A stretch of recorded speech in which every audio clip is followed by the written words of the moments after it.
Hello guys, so ini nga ito nagkadto kami sa Sumuray.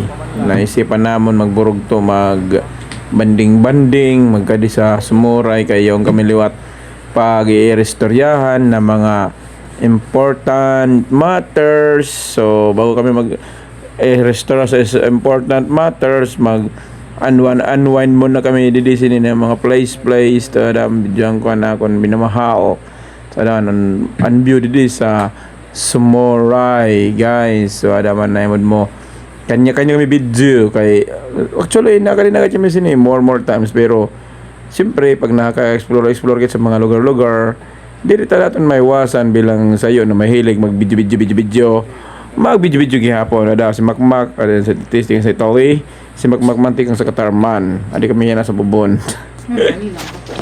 Guys, kaupay good man sindi good man sa Sumuray, nakaka so refreshing bagaw pa ka upay sa view nan si magrasa liwat akan mga pagkaon sa mga karuyag magtry kung dili ka natuod sa akon ginsusugad pwede ka kumadi. So ada nagkanto na kit mag-explore na kit humana kami mag-order explore kit mo na didi sa Sumuray kaya amon upod na tikang sa Italy is wara pa sa didi makakadi nagkanto na sa kundindi ng mga lugar pero wara pa siya makakadisin didi nga Sumuray kaya naisipan naman magkanto sa hanging bridge. So na surprise siya pa kaya mo na uy may hanging bridge good man ngayon.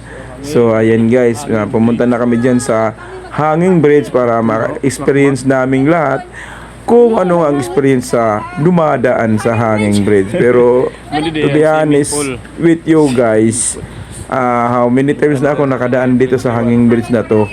So kaya alam ko na kung ano, kaya biskan kahit natakbuhin natin itong hanging bridge na to is no problem. Pero talaga naman pagbaba mo sa hanging bridge is mamipil mo talaga na medyo nakakahilo. Yan yung isa kong kasama nag-ano na siya, nagkamang-kamang na kasi nga nahilo na siya dyan sa hanging bridge. Pati yung iba kong kasama ay nahilo na din kasi umuuga-uga yung hanging bridge guys. Ayan para nang nagkamang na parang nanghihina na siya para sa hanging bridge guys.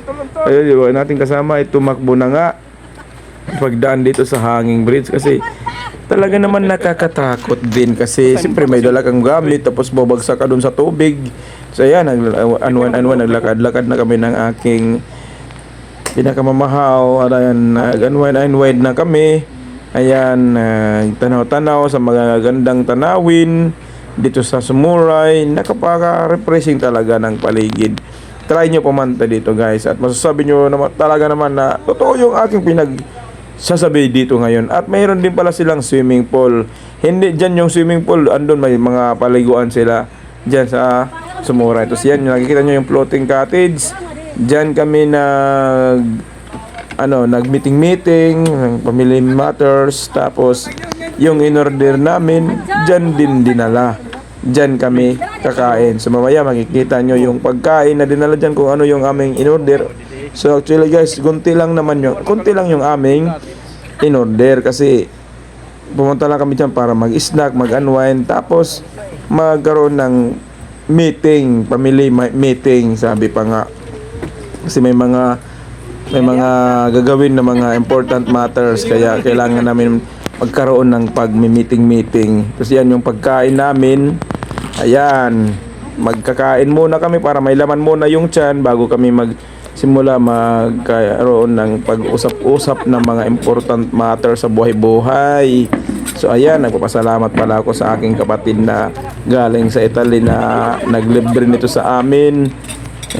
Salamat na pag umuwi siya is priority niya yung mga kapatid niya lahat na mag-unwind pa rin kasi pag andun sa Italy is always work lang yung kanyang ginagawa. Kaya pag andito siya palagi lang happy lang palagi yung aming ginagawa, banding na magkakapatid. So kung nagustuhan nyo yung video, pwede kayong mag-like, comment, share, at pwede nyo mag-follow kung nagustuhan nyo yung video guys. Salamat sa mga ating sulit followers and supporters dyan na nagla-like, nag-share, nag-comments. Pwede na kayo mag-comments kung mga taga saan kayo sa nakarating itong ating video. Sa dulo pala ng video guys is makikita nyo yung settlement naming ginagawa. Salamat sa lahat. Thank you and God bless. To God be all the glory.